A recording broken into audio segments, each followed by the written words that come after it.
Meus irmãos, ontem nós estávamos aqui no aniversário do Underground. Foi um tempo muito bom, muito gostoso, muito especial. E quando a Aline pregava, ela compartilhou uma coisa que fez eu mudar o que eu falaria com os irmãos nessa noite. Tinha uma outra coisa preparada, mas tem uma partezinha de tudo aquilo que ela compartilhou que me incomodou profundamente. Eu até quase comecei a falar sobre isso ontem à noite ainda, e eu fiquei pensando sobre aquilo, eu dormi pensando sobre aquilo, eu acordei pensando sobre o que ela falou. E então eu me lembro que a Aline, ela compartilhou que ela foi à China com o esposo, ia sentada numa mesa, ela ouvia um rapaz profundamente entusiasmado, porque ele queria saber como é que era no Brasil, e perguntando: mas lá vocês podem pregar livremente? Podemos. Vocês podem se reunir livremente? Podemos. Vocês podem ir para a rua e compartilhar livremente do Evangelho de Cristo? Ela falou: podemos. Eles jantando, comendo, não lembro se jantando ou o que era, mas estavam comendo, estavam à mesa fazendo uma refeição, e ele empolgadíssimo perguntava: mas vocês podem entregar folhetos? Vocês podem? Podemos. E ele maravilhado com aquilo, porque é tudo que ele não pode fazer livremente no país dele, e é tudo que muitos irmãos perseguidos não podem fazer em seus países. E ela nos contava que então o rapaz fez uma pergunta: qual é a sensação? É isso que eu não lembrei hoje de manhã, né? A frase exata dele. A pergunta foi: qual é a sensação? E ela disse que ainda bem que estava, comendo, encheu a boca de comida e ficou mastigando, e o assunto fluiu, e ela não explicou nada, mas ela disse que se tivesse que responder, teria que responder: não sei, eu não aproveito. Não sei, eu não aproveito. E eu fiquei pensando nisso. Qual é a sensação? Qual é a sensação? Então, pensando em sensação, eu me voltei para um texto que eu normalmente volto nele. Ele é muito recorrente em muitas das minhas pregações, que é Romanos capítulo 1, dos versos 16 a 18. Abre a sua Bíblia lá. Qual a sensação que o Evangelho, o pregar o Evangelho e a liberdade que temos para pregar o Evangelho gera no seu coração?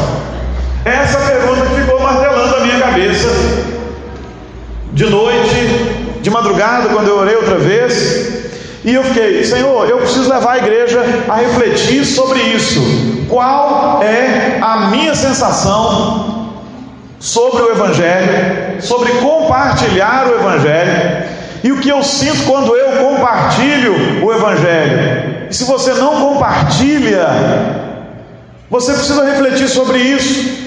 Nós não podemos simplesmente encher a boca de comida e pensar: não sei, não aproveito. Não é possível que nós não aproveitemos toda essa liberdade em Cristo Jesus. Então o texto diz assim: pois não me envergonho do Evangelho, porque é o poder de Deus para a salvação de todo aquele que crê, primeiro do judeu e também do grego, visto que a justiça de Deus se revela no Evangelho de fé em fé, como está escrito: o justo viverá por fé. Vamos ler juntos o texto agora, para uma fixação do texto. Vamos lá, todos nós. Pois não me envergonho do Evangelho, porque é o poder de Deus para a salvação de todo aquele que crê, primeiro do judeu e também do grego, visto que a justiça de Deus se revela no Evangelho de fé em fé, como está escrito: o justo viverá por fé. Existe até um livro publicado chamado Com Vergonha do Evangelho. Muitos, de fato, têm vergonha do Evangelho, porque não pregam o Evangelho, porque não entendem o Evangelho como poder de Deus. Mas sobre isso eu já falei uma outra oportunidade há mais tempo atrás. Eu fiquei olhando para o texto e pensando em Paulo, dizendo: eu não me envergonho do Evangelho. A sensação dele sobre o Evangelho não era de vergonha, e ele explica por quê. Porque o Evangelho é o poder de Deus para a salvação de todo aquele que crê, primeiro do judeu e também do grego.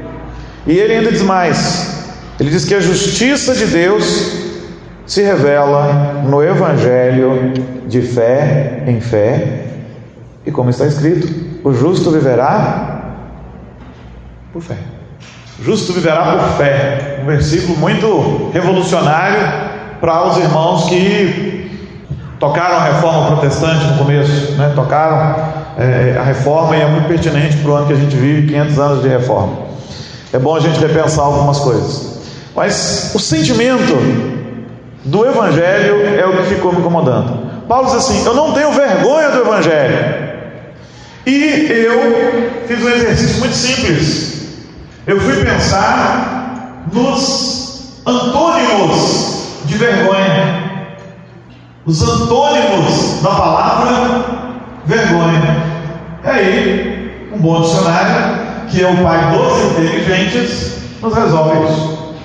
Por muito tempo a gente ouvia nas escolas: vai ao pai dos burros ver o significado disso. Mas é o pai dos inteligentes, porque os burros não abrem o dicionário, fazem de conta que entenderam e vão para frente. E hoje em dia nem se abre mais o dicionário. O que se costuma fazer e talvez até alguém esteja fazendo, é ir ao Google e digitar antônimo de vergonha.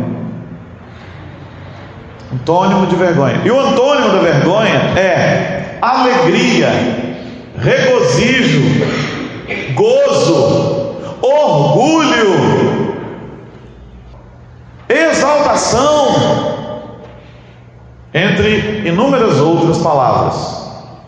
Então, se Paulo quisesse dizer isso de um modo diferente, expressando a sua sensação sobre o Evangelho, talvez não tivesse dado o mesmo impacto que dá, como ele pôs, talvez não, certamente não daria, e o Espírito Santo o conduziu a escrever assim. Mas se ele tivesse resolvido escrever de modo diferente, de um modo positivo essa sentença, ele teria escrito assim: porque eu me alegro do Evangelho, porque eu me orgulho do Evangelho, porque eu exalto o Evangelho, porque eu me regozijo do Evangelho. Essa era a sensação do apóstolo Paulo quando proclamava o Evangelho, quando propagava o Evangelho. Uma sensação de alegria do Evangelho, uma sensação de orgulho do Evangelho, e não orgulho pessoal, de orgulho, de se orgulhar de poder pregar o Evangelho. Os antônimos de vergonha e pensar nas nossas sensações. Uma possibilidade: eu me alegro do Evangelho. Queridos, então precisamos nos alegrar do Evangelho, do privilégio de pregar o Evangelho, de privilégio de bendizer o nome de Cristo, do privilégio de contar as boas novas às outras pessoas, do privilégio de semear a palavra de graça.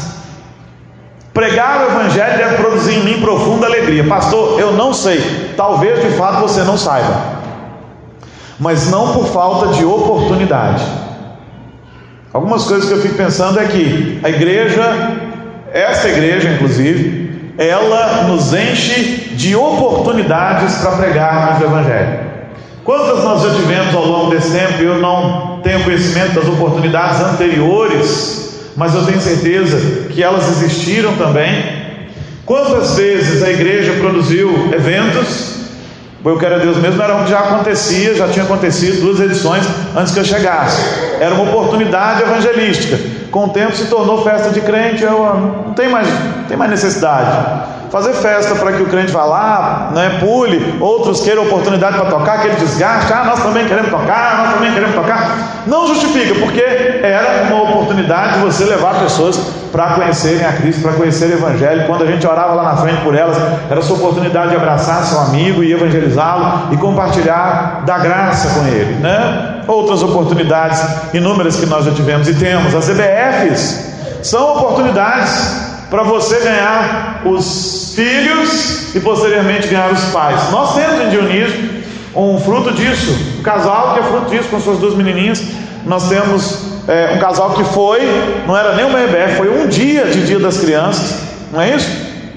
As crianças não quiseram perder, ficaram maravilhadas, com cuidado, com a coisa, e ficaram na igreja. Seus pais que tinham ido levá-las, ficaram na igreja e estão lá. Além disso, mutirão de visitas. Quanto tempo nós já estamos visitando? Já estamos para o meio do ano. Alguns irmãos eu nunca vi nos mutirões de visitas. E eles até eram para visitar a sua casa, mas não eram só para isso, é para visitar pessoas que não conhecem a Cristo. Sobretudo, eles podem ser usados para levantar os desanimados, né? Vamos lá visitar o desanimado também. Mas era para que você conversasse com seu vizinho e perguntasse: você aceita uma visita? Eu aceito, vamos lá então, a gente vai te visitar. Os ECONs, que eram os grupos familiares. Os semeadores. Semeadores, quando eu olho para as primeiras fotos dos semeadores, meu coração se enche de alegria. E quando eu olho para as últimas, eu falo: o que aconteceu? Às vezes é um negócio da moda, quando a gente lança um projeto novo, que projeto maravilhoso, é esse projeto que eu vou abraçar. Aí tem 50, 60, como é o que nós tínhamos de semeadores. Eu tenho lá as primeiras fotos para te mostrar. Ou você pode ir lá no blog, ver lá na conta da igreja, está tudo lá. Aí depois foi caindo.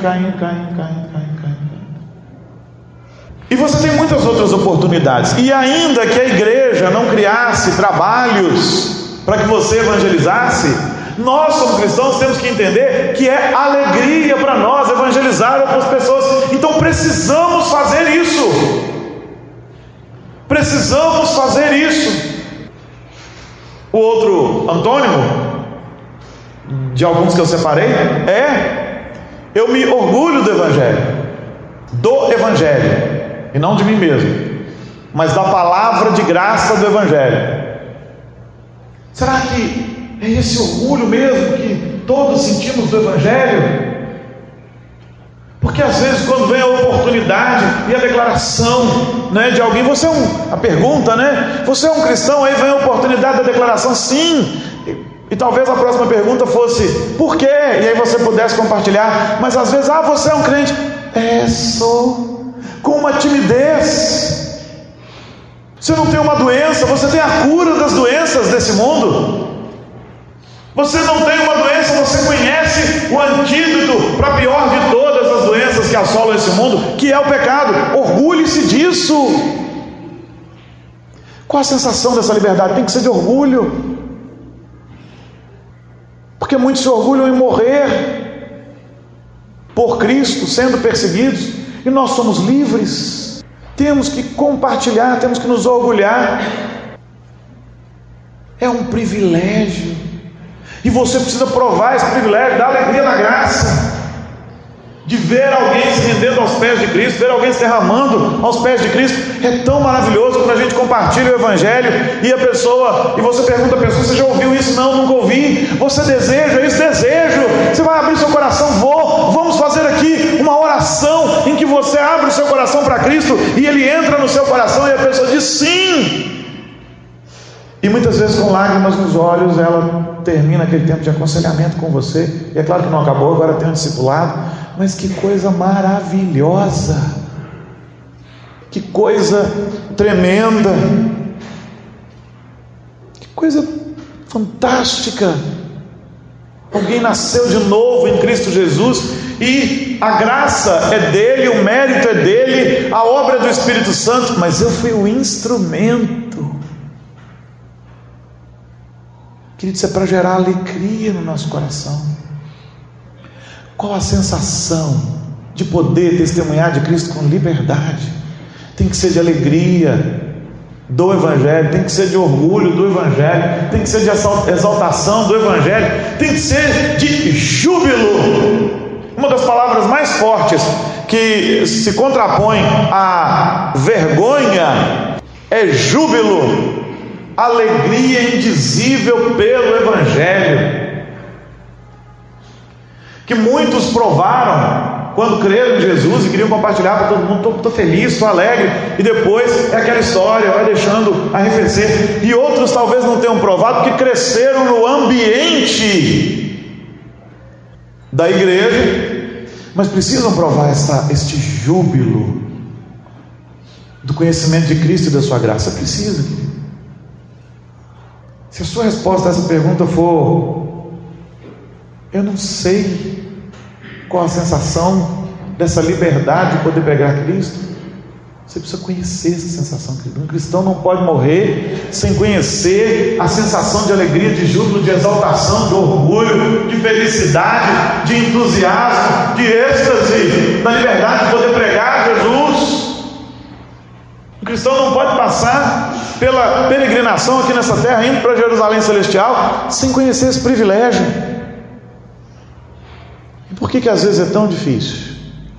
É difícil, muitas vezes, porque você às vezes perde de vista que o Evangelho é o poder de Deus. Esse texto, quando Paulo fala que o Evangelho é o poder de Deus, não é a primeira vez que ele não é a única vez que ele vai citar isso. Por exemplo, lá em 1 Coríntios capítulo 1, verso 18, ele fala de novo que o Evangelho é o poder de Deus. Mas tem uma contraposição que talvez explique a vergonha, o constrangimento de muitos em pregar o Evangelho. O texto lá diz assim: certamente a palavra da cruz, que é o Evangelho, é loucura para os que se perdem, mas para nós que somos salvos, poder de Deus. Talvez esse seja o motivo da vergonha, muitas vezes, que Paulo denuncia. Ele diz: eu não me envergonho, mas ele está dizendo alguém, né? A ideia é que alguém se envergonhe. Por quê? É porque a palavra da cruz, o Evangelho, para esse mundo, ele é loucura. É profunda loucura pensar num Deus que se dignou a se fazer homem, assumir uma forma humana, passar por tudo aquilo que passamos e ir à cruz morrer por nós que não merecíamos isso. É loucura. O mundo não é capaz de entender isso. Verdadeiramente o mundo não é capaz de entender isso. Mas o Espírito Santo nos levou a entender. Então agora nós precisamos vibrar por isso. O centro do Evangelho é a cruz. E a cruz diz que eu, imerecedor que era da salvação em Cristo Jesus, sou salvo por Cristo, e Ele pagou o preço lá na cruz. Quando eu olho para a cruz, eu sou lembrado de que ela era minha, eu devia ter morrido nela, mas Jesus se fez pecado por mim, Ele se fez sacrifício por mim e por você, e agora eu tenho a vida eterna em Cristo Jesus. E isso não pode gerar no meu coração descanso, apatia e vergonha, por mais que o mundo não entenda isso. Isso deve gerar no meu coração orgulho, alegria, júbilo, e apatia jamais, mas trabalho, motivado pela graça. Trabalho, queridos. Precisamos compartilhar de Cristo com cada pessoa que a gente conhece, porque tem um negócio aí que a gente não pode ignorar. Quem não morre em Cristo, morre sem Cristo, e quem morre sem Cristo vai para o inferno. Olha que palavra dolorida, pastor. Se não vai para o céu, vai para onde, meu filho?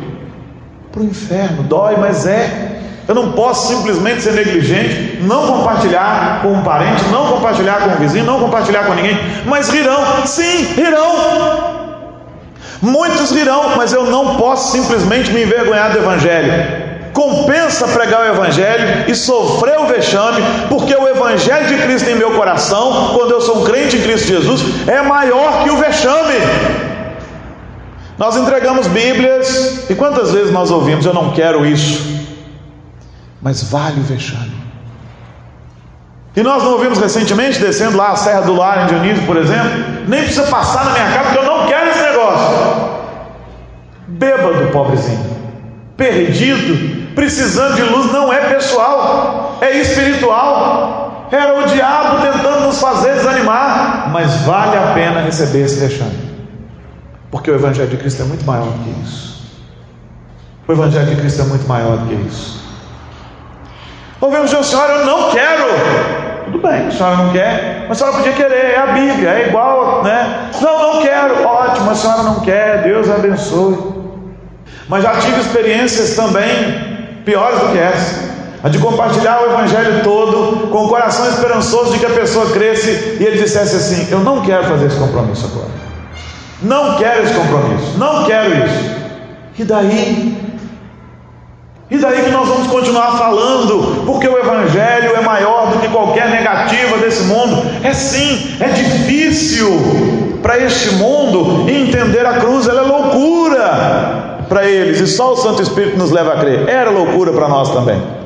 Quem não cresceu no ambiente de igreja, quem não cresceu talvez intelectualmente fomentado pela Bíblia, porque o sujeito pode ter crescido aqui na igreja, pode até assumir ministérios aqui, pode até pregar e não ter sido alcançado pela graça salvadora de Cristo. Ele só tem um intelectualismo disso. Mas assim, normalmente quem vem ter uma experiência contundente sabe que se não fosse o Espírito Santo nós não estaríamos aqui. Então não se envergonhe do Evangelho, se alegre com ele. Cara, o Senhor Jesus me transformou. Ele vai dizer: eu não creio, e talvez ria, mas não importa, a obra é do Espírito Santo. Eu tenho a alegria de conhecer e preciso passar essa alegria adiante.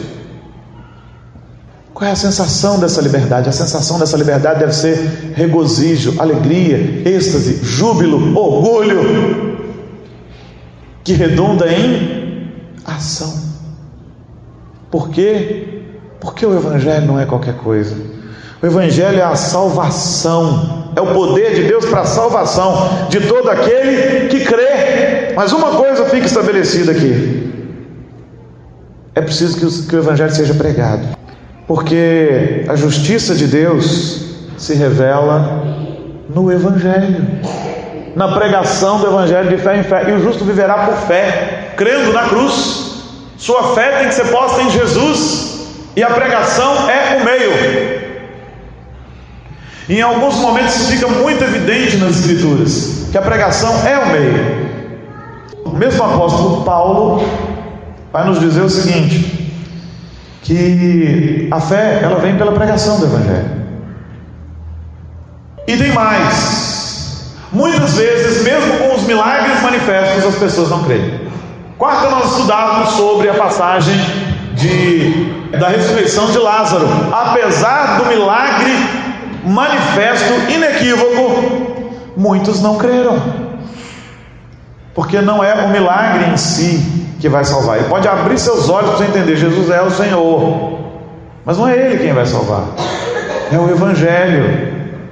É o Evangelho. Quando a gente olha, por exemplo, para a parábola de Lázaro e o rico, vamos ver alguns princípios. Ali você não faz doutrina de toda a parábola, você já entendeu isso, já expliquei para você algumas vezes que a parábola inteira não é uma doutrina, mas você tem que entender o cerne dela. Jesus estava ali confrontando os fariseus, confrontando muita gente, e ele conta essa parábola muito interessante de Lázaro e o rico.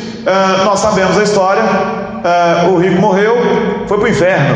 Lázaro morreu, foi para o céu, foi para o seio de Abraão. Bom, a parábola nos conta que o rico olhava lá para cima, via Lázaro e pedia a Abraão: Abraão, deixa que Lázaro pelo menos molhe o dedo e refresque um pouquinho aqui a minha língua. E Abraão disse: não é possível, não é possível, porque nem vocês podem vir para cá e nem quem está aqui pode ir para lá. Aí o rico diz o seguinte: manda então Lázaro voltar e falar para os meus irmãos, para que eles também não venham para esse lugar. E a resposta de Abraão foi enfática: eles têm Moisés e os profetas. Se eles não crerem em Moisés e nos profetas, não adianta alguém ressuscitar para falar para eles. Eles precisam crer nas Escrituras. E as Escrituras até aquele momento eram mesmo as Escrituras do Velho Testamento: Moisés, os profetas, os livros poéticos. Era o Velho Testamento. E ele diz: os seus irmãos já têm o suficiente para a salvação. Mesmo que alguém ressuscite, não bastará. Repare que ele não está falando de reencarnação, ou nem reencarnação, mas de manifestação mediúnica, porque isso é do diabo, e o Senhor Deus verdadeiramente abomina isso. Está escrito explicitamente nas Escrituras que ninguém consulte mortos, que ninguém consulte espíritos, que na verdade vai estar sendo enganado consultando espíritos demoníacos. A Bíblia nem sequer cogita dessa história de mediunidade, de manifestação mediúnica. É claro que Abraão está dizendo o seguinte, é a ideia do texto: mesmo que Lázaro ressuscite e vá falar aos seus irmãos, isso não bastará. Eles precisam crer nas Escrituras, precisam da ação sobrenatural do Espírito Santo. O que nós estamos dizendo aqui não é que os milagres não tenham função, eles são importantes, eles autenticam a palavra, eles revelam o poder de Deus para as pessoas. Mas se uma pessoa vir sem milagres, e não lhe for explicado o evangelho da graça, ela não será salva só por ver milagres. Você está entendendo o que eu estou dizendo?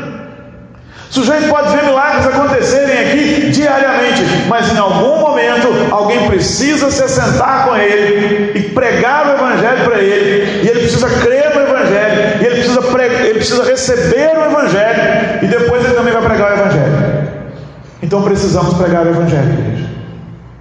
Você precisa pregar nos lugares que eu não alcanço, com seu colega de serviço, com aquele rapaz lá do lado, com aquele amigo e vizinho, aquele seu parente que eu nem sei onde mora, e nós todos juntos, como um exército evangelizador que se regozija com o evangelho, precisamos pregar, porque o evangelho é que salva, é a compreensão da cruz que salva, por mais louco que possa parecer para o mundo.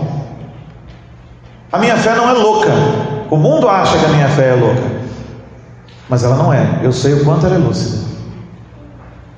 Na verdade, eu não sou louco, o mundo é que pensa que somos. Nós somos absolutamente lúcidos, porque a palavra lucidez vem de luz, e agora é que nós temos lucidez, nós temos luz, porque nós a temos em Jesus, e é o único lugar onde encontramos lucidez de verdade, e precisamos semear isso para as pessoas. Qual é a sensação que você tem do evangelho? Isso é uma pergunta para você.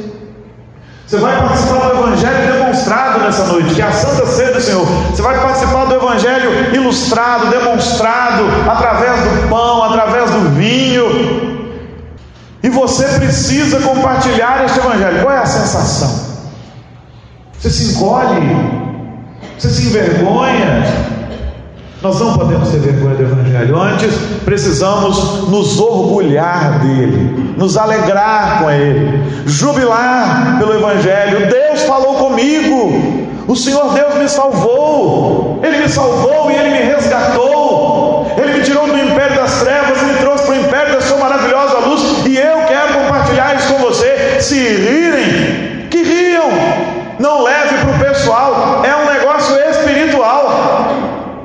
Se não crerem agora, talvez creiam amanhã. Não fique desesperançado, porque o evangelho é o poder de Deus e não você. Você não é o poder de Deus, é o evangelho, é a pregação do evangelho. Alegre-se com ele. Talvez um dia nós tenhamos que nos assentar numa mesa com um chinês que é perseguido. Mas tem igreja, pastor, lá tem igrejas permitidas que o sistema, o regime controla. Eles não podem pregar o que a palavra manda, eles têm que pregar o que o regime deixa. São igrejas de fachada, os crentes mesmo são perseguidos. Talvez um dia você esteja sentado com um deles e ele vai te perguntar sobre a liberdade que nós temos ainda aqui no Brasil, e você seja indagado sobre ele, sobre assim, qual é a sensação da liberdade em pregar o evangelho. Aí você vai dizer: não sei, eu não aproveito. A pergunta não é qual é a sensação de ser livre para pregar o evangelho. A pergunta é: qual é a sensação que você tem de ser livre e pregando o evangelho? Porque não adianta ser livre para pregar o evangelho. Você não sabe qual é a sensação se você não prega. É bacana, eu posso cantar na igreja, isso é pouco. Mas bacana, eu posso me reunir em escola dominical, mas não é essa a questão. Mas bacana, eu posso me reunir com meus irmãos, a gente toma lá uns caldos juntos, a gente faz uma feijoada, a gente toma um café, a gente toma um... Não é essa a questão. A questão é: qual é a sensação do privilégio de poder apaixonadamente falar daquele que te salvou, tendo liberdade para isso? Mas nós já estamos vivendo um tempo em que sorrateiramente nós estamos sendo perseguidos, pastor. É verdade, mas você ainda pode sair e falar. Eles vão me recriminar, pastor, mas você ainda pode sair e falar. Pessoas por motivações políticas, ideológicas, podem te recriminar, mas elas não estão te prendendo ainda. Elas não estão te jogando dentro de uma prisão. Elas não te entregam uma comida e urinam nela e depois passam por debaixo de uma porta e diz come, que é uma das experiências que não foi compartilhada aqui. Depois alguém foi perguntar particularmente para a irmã lá, porque não fui eu, mas eu estava perto e ouvi. né, alguns constrangimentos que alguns cristãos perseguidos passavam, e isso foi uma das coisas que se compartilhou. Você não está nesse grau, você não conhece esse grau de perseguição. Eu não conheço esse grau de perseguição. O máximo que eu conheci desse grau de perseguição foi ser recriminado por familiares que diziam que eu estava envergonhando a família, envergonhando a memória da minha mãe morta, que talvez eu precisasse deixar a família porque eu não estava mais sendo digno de ser da família. Sofri essa pressão e isso foi o máximo. Mas em muitos países não é isso o máximo. O máximo é de fato ser mandado embora, é de fato ser surrado e mandado para fora de casa. É de fato e de verdade ser tocado de casa, ser processado, ser preso e às vezes até condenado à morte quando chega na condenação. Alguns são executados lá mesmo onde estão. Você não conhece esse grau de perseguição. Você é livre para pregar o Evangelho. Você conhece a sensação de pregar o Evangelho num país livre? Se você conhece, amém, glória a Deus. Mas é uma pergunta que eu preciso fazer. Você tem resposta para o chinês? Qual é a sensação de ser livre, poder pregar o Evangelho sendo livre? Que nenhum de nós, em nome de Jesus, se confrontado, no bom sentido da palavra, por um irmãozinho perseguido, tenha que encher a boca de comida e esperar o tempo passar e que ele esqueça da pergunta que fez. Mas que possamos dizer que ele de fato é maravilhoso. É maravilhoso ter essa liberdade para pregar o Evangelho. Inclusive eu estou aproveitando e só esse ano já preguei para vários. E alguns eles de fato creram, e agora eu os estou discipulando, ou não estou dando conta de discipular, outros irmãos estão me ajudando nisso. Isso é uma resposta maravilhosa, para que você possa dizer como Paulo: eu não me envergonho do Evangelho. Para que você possa dizer: eu tenho prazer no Evangelho, e eu tenho prazer no Evangelho, eu tenho alegria do Evangelho e de pregar o Evangelho, eu tenho regozijo, eu tenho o júbilo, eu tenho o orgulho do Evangelho. Essa tem que ser a nossa sensação, querido. Essa precisa ser a sua sensação. Essa precisa ser a sua resposta, e a minha resposta, e a nossa resposta. Porque o Evangelho é o poder de Deus. O Evangelho é o poder de Deus para a salvação. E quanto do Evangelho eu prego, quanto eu falo. Eu não tenho que me envergonhar do Evangelho no meu trabalho, eu não tenho que me envergonhar do Evangelho na rua, eu não tenho que me envergonhar do Evangelho em lugar algum, eu não tenho que me envergonhar do Evangelho sob pressão, eu não tenho que me envergonhar do Evangelho na minha família, eu não tenho que me envergonhar do Evangelho no meio acadêmico, eu não tenho que me envergonhar do Evangelho em lugar nenhum, porque o Evangelho é o poder de Deus. Pense nisso. Qual tem sido a sua postura frente o conhecimento e a compreensão que você tem do Evangelho? Qual tem sido a sua postura ante a sociedade? Aqueles que poderiam se encolher e se envergonhar aceitam a perseguição e às vezes até nos pedem para que nós oremos, mas não para que a perseguição se encerre, mas para que eles possam testemunhar. Aqueles que poderiam se sentir encolhidos e coagidos não estão. Nós não precisamos estar encolhidos nem coagidos.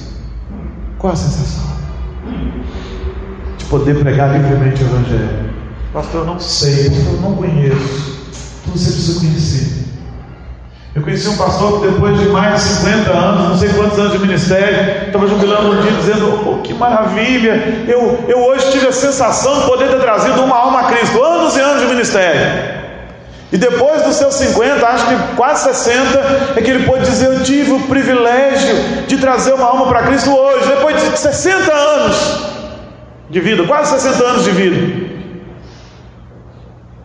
É claro que Deus usa quem quer, quando quer, como quer, mas você precisa almejar mais do que isso, do que esperar chegar aos 60 para talvez ter a experiência gloriosa de ter trazido, de ter sido instrumento, né, ter trazido alguém a Cristo, ter sido instrumento do Espírito Santo para que alguém ouvisse o Evangelho, recebesse o poder de Deus e cresce. É maravilhoso, querido. E o dia que você tem essa experiência a primeira vez, você quer que todo mundo, né, quer falar para todo mundo, quer que todo mundo creia, quer que todo mundo saiba, porque você quer ter essa experiência de ver alguém nascer de novo todos os dias.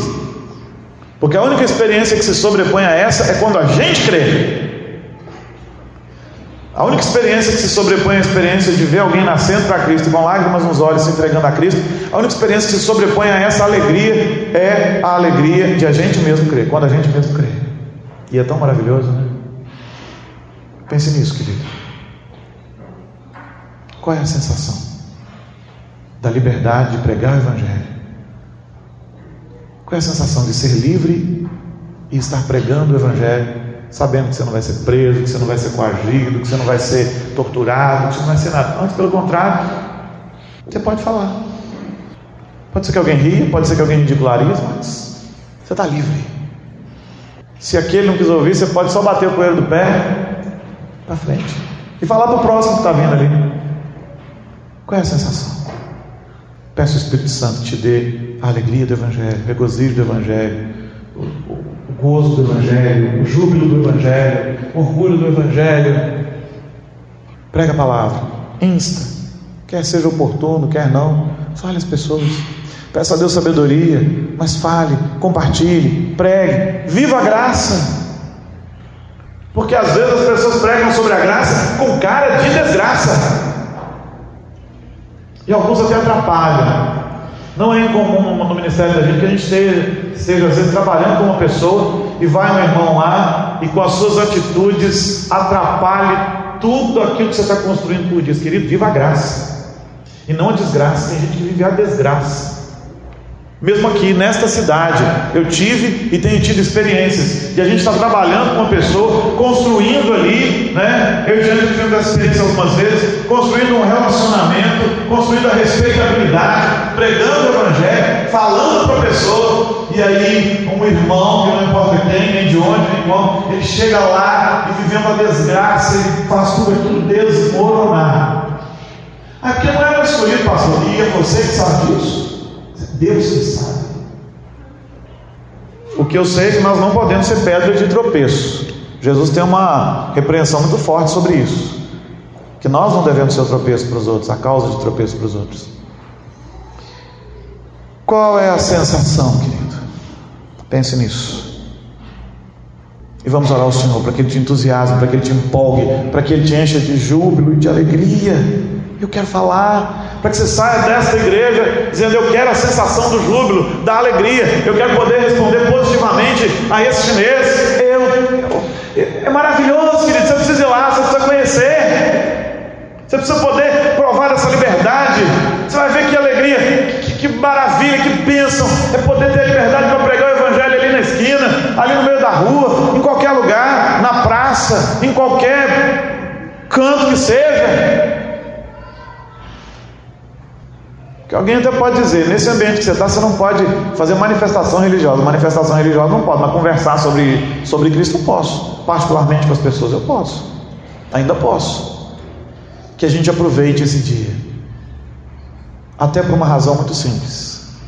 Se amanhã se levantar uma perseguição ferrenha que nos impeça de compartilhar a Cristo, que nós possamos, mesmo agrilhoados, olhar para o céu e dizer como o apóstolo Paulo: combati o bom combate, completei a carreira, guardei a fé.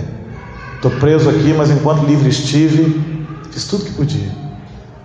Eu não estou orando por uma perseguição, eu não estou pedindo perseguição, não é nada disso. Só estou conjecturando que, se amanhã formos perseguidos, que possamos nos alegrar com a certeza de que, enquanto podemos, falamos do Evangelho, aproveitando cada momento da nossa liberdade. E foi um êxtase poder fazer isso. Olha o Senhor. É Ele quem te desafia, é Ele quem enche o seu coração, é Ele quem produz em você o desejo que eu não posso produzir. Agora é um negócio com o Espírito Santo em você. Eu preguei, eu falei, é o que arde no meu coração, é o que eu desejo a igreja fazendo, um exército alegre, jubiloso, que espalhe o Evangelho. Mas o máximo que eu posso fazer é isso aqui, é a proclamação da palavra. Mas quem vai executar no seu coração o desafio desta palavra é o Santo Espírito de Deus. Porque sim, você pode sair daqui com o Satanás sendo soprado no seu ouvido dizendo muitas coisas. Satanás pode dizer, por exemplo: isso não é bem assim não, pode ficar descansado, rapaz. Satanás pode dizer assim também: não se preocupe com isso, esse pastor está muito radical, essa palavra não é bem assim. Satanás pode usar artimanhas ainda mais terríveis, pode dizer: rapaz, o cara que está falando lá na frente, o pastor que está ali na frente falando, ele não está com essa bola toda não. Ele não é tudo isso não. Ele tem uns erros lá. Então você não precisa anuir essa palavra não. Você precisa, sabe por quê? Porque eu erro, mas esta palavra é inerrante, ela não erra. Não é pelo que eu sou, é pelo que Cristo é. Não é pelos meus acertos. Antes, é pela palavra inerrante proclamada. Repreenda as sugestões do inimigo em nome do Senhor e abra o seu coração para isso. E nós vamos orar agora. E pense em qual é a sensação. Se você conhece, aleluia. Continue a buscar essa sensação maravilhosa pregando o Evangelho. Se você não a conhece, clame ao Senhor para que Ele arda no seu coração com o seu Evangelho de tal maneira que você queira compartilhar para as pessoas, sem vergonha do Evangelho, mas com alegria, com júbilo, com regozijo. Feche seus olhos. Pai, obrigado pela Tua palavra que nos constrangeu, que nos desafiou, que nos fez o coração ficar quebrado e quebrantado. Muito obrigado. Pai, que nós vivamos o Evangelho e que possamos pregar o Evangelho, que sejamos íntegros, retos, santos, confiados na obra do Teu Santo Espírito, que desejemos isso e que nos envergonhemos todas as vezes que não formos santos, que de tal maneira isso nos constranja que busquemos a santidade a todo custo, que não nos acomodemos com a forminha desse mundo, que não nos moldemos, mas que vivamos o Evangelho, e que desejemos pregar o Evangelho, que façamos uso e proveito desta oportunidade, porque se indagados formos sobre qual a sensação da liberdade em poder pregar o Evangelho, que possamos dizer, é muito bom ser livre, e é muito bom pregar o Evangelho. Muitos têm o privilégio da liberdade, mas não têm o privilégio de pregar o Evangelho, porque ainda não entenderam, que eles possam entender, Pai. Em nome de Jesus, toca no coração da Tua igreja, toca no coração do Teu povo. Nós louvamos a Deus pelos irmãos que têm um intelecto desenvolvido, mas a verdade é que nós somos nada, e nosso intelecto é nada se não pregamos a Tua palavra, se não vivemos o Teu Evangelho. Que sejamos dispostos a pregar o Teu Evangelho, mesmo na simplicidade, e mesmo que não tenhamos toda a condição de argumentação, que possamos pregar o Teu Evangelho, porque naquilo em que formos incapazes, o Santo Espírito de Deus é capaz. Naquele momento em que não tivermos mais argumentos, o Teu Santo Espírito é o argumento final, que pode transformar um coração. Que vivamos nessa esperança de que somos o instrumento para que muitos creiam no Senhor e sejam salvos. Que tenhamos a boa sensação de nos regozijar no Evangelho, de nos alegrar do Evangelho, de nos orgulhar do Evangelho de Cristo, de sermos felizes com o Evangelho. Que as pequenas questões denominacionais, que as pequenas questões organizacionais, que as pequenas questões, Deus querido, de liderança, entre liderança e liderados, que tudo isso se torne absolutamente irrelevante frente ao gozo de se ter uma vida rendida aos pés de Cristo diante de nós. Que nosso alvo maior seja viver para a Tua glória, e que obedientes possamos pregar a Tua palavra.